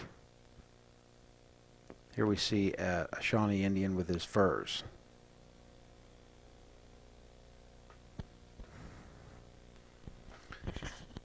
War was declared. All the tribes in the Ohio Valley declared war on the English, but the English were not intimidated, and a series of scouts and rangers, such as the one pictured here, came down the Ohio Valley in order to put a stop to the Indian attacks on settlers coming into the areas. The Indians struck back.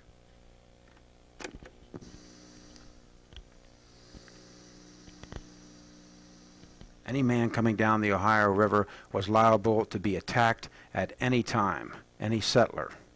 because he was in Indian territory at this time.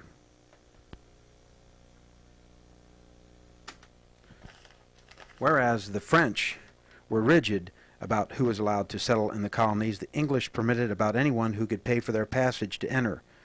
French settlers needed a seal of authorization from the king himself to settle. The English government, however, gave great leniency to private companies and virtual carte blanche to businesses such as lumber companies, fur, metal extracting, etc. The only requirement to these companies was that they pay a tax to the English government. In exchange, the government would supposedly provide the colonies with administration and defense. The French were more interested in maintaining their power in continental Europe, while the British Navy was already extending the English Empire to the four corners of the world. Here we see a cabin. Very early, the Shawnee adapted the cabin, and the pattern of their old village layout was gone forever. No records exist of the methods used by the Fort Ancient peoples for conducting warfare. Since the Cherokee, Shawnee, and Delaware are probably descendants of the Fort Ancient people, we need only a glimpse of the historic records to know that these people defended their territories with fervor. Early explorers, even before the excesses of the wars of the fur trade, commented frequently on the warlike prowess of these peoples. A culture that evolved over thousands of years could not have survived unless it had learned to defend itself. The particulars of warfare conducted by these peoples, such as torture, scalping, ambuscades, and outright treachery, are no more cruel or unjust than the warfare practiced by the European nations. These cultures, which included a way of life that evolved over 10,000 years, and which also possessed trading interests extended over thousands of miles, were being pushed aside by the Europeans, literally, overnight. For the descendants of the Fort Ancient people, it was a cultural shock beyond imagination, one which hasn't been resolved even to this day. This is the Licking River in Kentucky. On the banks of this river were found a Fort Ancient village. As a matter of fact, a number of Fort Ancient villages have been located in this area. This was the traditional historic hunting grounds and living area of the Shawnee Indians, and Cherokee lived here as well as numerous other tribes during the historic period. So this is how archaeologists believe that these tribes are related to the Fort Ancient peoples, although some of these people may have migrated here from other areas. But that's the strength of the Fort Ancient culture. People migrated in and out all the time. Now this area here was where a salt spring was, where the Indians would come to boil salt. This was the attraction of this area for a lot of the Fort Ancient peoples. The spring itself was right over there. This is the famous Ravens Rock area near Portsmouth, Ohio. Near this area, Indian war parties would survey the river because it can be seen from miles on either directions, flowing north and south, east and west. They would search for parties of settlers who were not properly protected or whatever. They were concealed by a rock that was up in that area, right up in there. George Washington, the father of the United States, had a new vision for the land formerly inhabited by the Fort Ancient peoples. An astute politician, Washington made an alliance, although a shaky one, with the Iroquois, who claimed a tenuous sovereignty over the Indians of the Ohio Valley. Here's Washington shown with an Iroquois emissary. Washington's vision was one of an independent country owing allegiance to neither Britain nor France. The wealth and power capable of being harnessed in the Ohio Valley would now be the domain of the United States. Here we have an early settler's cabin in the Ohio Valley. As early as 1774, Washington expressed a desire to claim the domain of the Fort Ancient people for the newly formed United States government. Here we see black slaves that were part of an expedition Washington led against the Indians. These are white man animals here that were taken along on that expedition as used for food. The British were pushed rudely aside, and the Indians were considered a minor nuisance, although a significant one. An army formed by the Virginians was outfitted and pushed into the land of the Shawnee and Cherokee for the purpose of ending the Indians' presence in the Ohio Valley forever. At Point Pleasant, Virginia, the Shawnee chief Cornstalk's Indian warriors, along with the British General Dunmore's army, were decisively defeated by the Virginians. The floodgates for settlement of the ancient lands of the Adena, Hopewell, and Fort Ancient peoples was now open for white European immigrant. This is a British soldiers that would have been in the Ohio Valley fighting against the Americans. He was allied with the Shawnee and other tribes in this area, such as the Wyandot and the Delaware. Here is a Shawnee war party going out to meet the Virginians.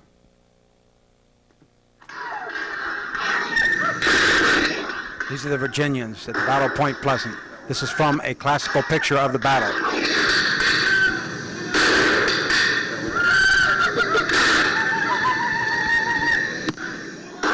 The British and the Indians were no match for the Americans. The Americans had motivation. They wanted the land, and they were determined to take it. Also, the Americans had superior numbers.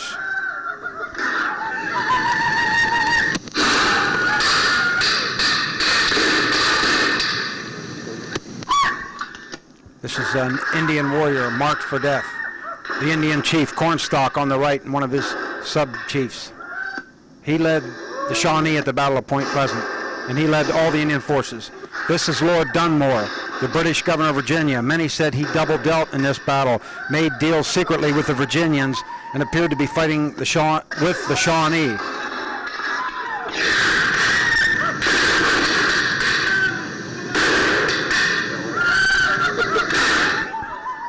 Loading while running. This was a favorite of the Virginians. They probably learned this from the Indians. Virginia cavalry. Virginians were already noted for their horse flesh at this time, superior horse flesh.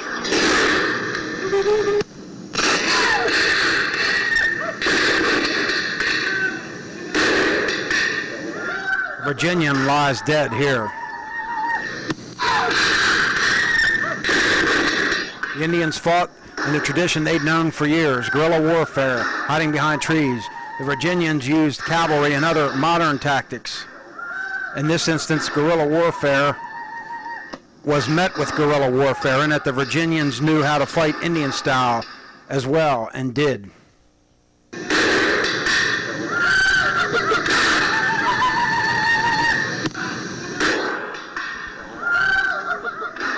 This battle was significant.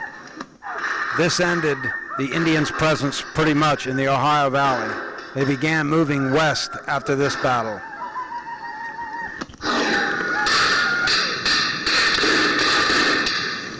Cornstalk befriended the Americans after he was defeated by them, but alas, he was murdered by some American soldiers at Fort Randolph at Point Pleasant. This is the curse that he laid after he had been murdered along with his son. I was the friend of the border man. Many a time I have saved him and his people from harm. I never warred with you save to protect our wigwams and our lands. I refused to join your pale-face enemy. I came to your house as a friend, and you murdered me. You have murdered by my side my son, the young chief Elinipsico. For this may the curse of the Great Spirit rest upon this spot, favored as it is by nature. May it be blighted in its hopes, its growth dwarfed, its enterprises blasted, and the energies of its people paralyzed by the stain of our blood. This is the bridge at Point Pleasant, West Virginia. These are pictures of the descendants of the soldiers, the Virginians that is, who fought the Indians at Point Pleasant. A hardy race, an enterprising race, it can't be denied. A superior race, I wouldn't venture to make such a statement. In 1782, Washington's dream of an independent country became a reality when the British recognized the United States as a sovereign power after a brutal 4 years' war. Settlers and business entrepreneurs, backed by the new United States government, flocked to the Ohio Valley. War would continue in the Ohio Valley, however, because the Fort Ancient people's descendants still tried to hold on to their way of life, a way of life that had gone on uninterrupted that is, for at least 12,000 years. Indian alliance in the Ohio Valley strongly favored the British, with British and Indian raiding parties attacking settlements in the Ohio Valley. Most Indians, however, had either made peace with the United States in order to try to hold on to their marginal territories, or had moved farther west.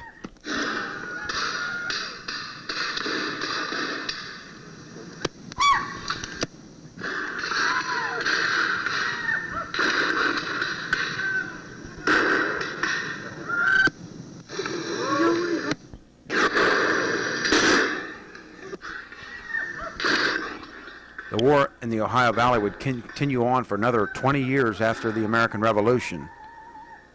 This territory was disputed because ownership was claimed by both Britain and the United States. Here we have Daniel Boone's rifle with the notches on the gun. Probably how many deer he killed or bear. Some say people, but that could be disputed there. Here we have an Indian wampum belt showing the purple and white shell. A lot of craftsmanship went into making these belts. This is the way Indians' way of communicating. Here we have the Shawnee chief Tecumseh. He led a rebellion, one of the last rebellions in the Ohio Valley in 1813. He and his brother formed a village that was pro-British and hostile to the United States government. Here's a marker of one of Tecumseh's villages that's over in Indiana.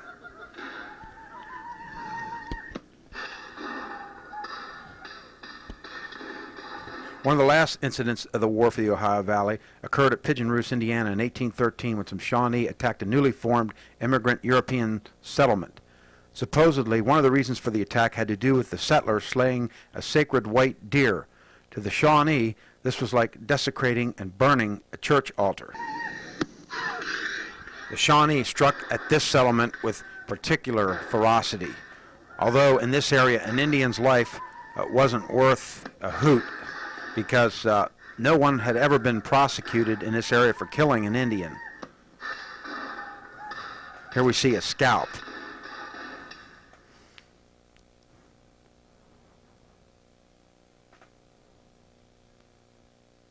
This is the marker to the people at Pigeon Roost that were massacred. There are 19 people buried in this mass grave. Here we have the massacre of Indians. Like I said before, an Indian's life wasn't worth anything in this area. In 1824, 9 Indians were murdered by white men and finally were actually... These are the Serpent Mound earthworks in southern Ohio, a territory under the influence of the Fort Ancient Indians. Initially, it was believed that this earthwork was constructed by the predecessors of the Fort Ancient peoples, that is, the Hopewell culture. Today, however, archaeologists are revising their interpretation of these mounds and believe that they may have been constructed by the Fort Ancient peoples. If this is true, it would certainly prove a bigger link between the Fort Ancient culture and the Hopewell mound builders.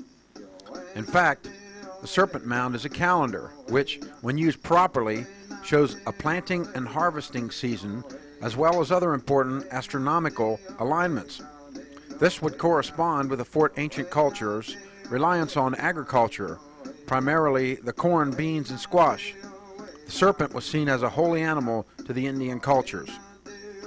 It has been suggested that mound building ceased when the Fort Ancient peoples evolved. It was earlier theorized in this video that the elaborate Hopewellian mounds may have been ceremonial centers occupied by a social elite, controlling trade and religious observances in the Ohio Valley. Most Indians of the Hopewell culture, if this is true then, probably would have had access to the ceremonial centers only during certain religious activities or trading activities as well. The rest of the time, most Hopewellians would have been dispersed in small family units of probably about 20 or 30 people. The Fort Ancient aspect changed all this. With the advent of agriculture coming from the Mississippi Valley, villages became more populous and social relationships were more complex. These people plainly desired to remain distinct from the previous Hopewell culture and different from the Mississippian cultures to the west. Although the Fort Ancient adopted many of the traits of the other cultures, they still evolved into a distinct, independent entity. The Fort Ancient culture was still evolving when these people came in contact with the Europeans who sought trade opportunities in the Ohio Valley. The clash of cultures that occurred as a result of this changed the Ohio Valley instantaneously.